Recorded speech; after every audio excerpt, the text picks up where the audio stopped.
Hey, just wanted to share a new purchase I made. It's my Surly Pugsley 2013 fat bike.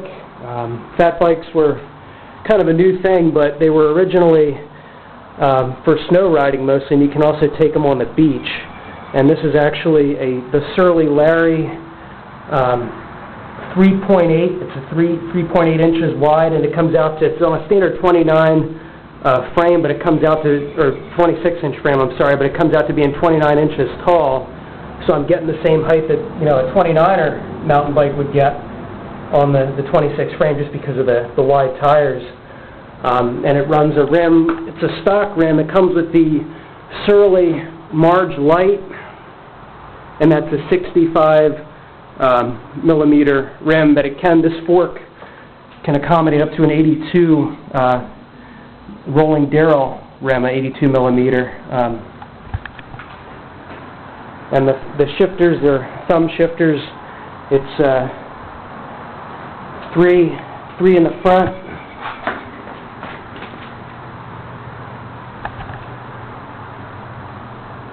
and 9 in the back, 9 teeth in the back.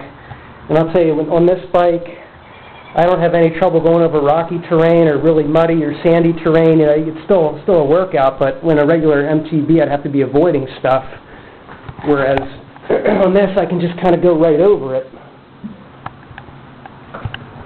Try to get a view of the full bike. And then the back, it's the endomorph tire. It was their original fat bike tire, and that's 3.7. And I could upgrade that to a Nate, which has a little bit better traction, but this is still a fairly knobby tire.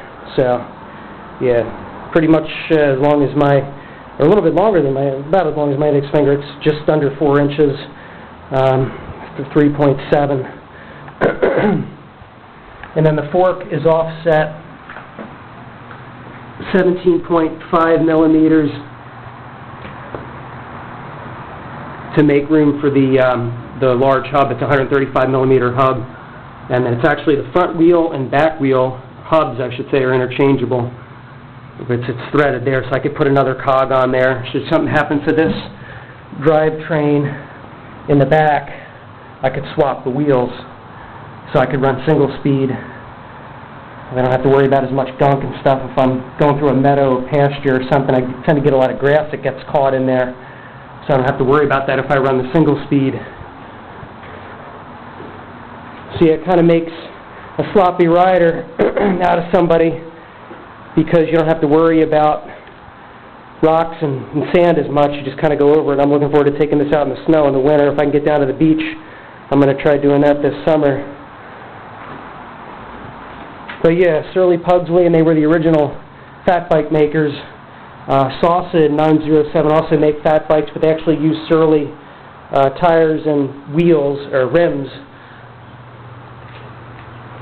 And then this is the True Vativ Husfelt crank Dior derailleur. But it's a really fun bike. Engine red's the color. They also make it in the loaded yellow color, but I like the red, and that's actually what they had in the store. And this was the demo bike when I bought it. And I think from what I know, they ordered another one. I got the egg beater clip-in pedals, which are good for riding mountain.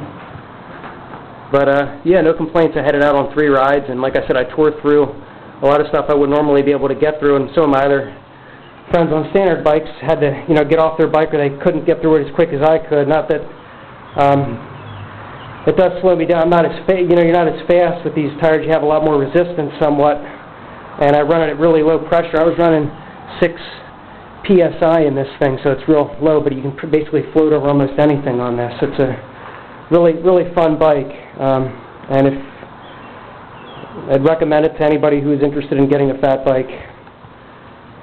All right, that's about it.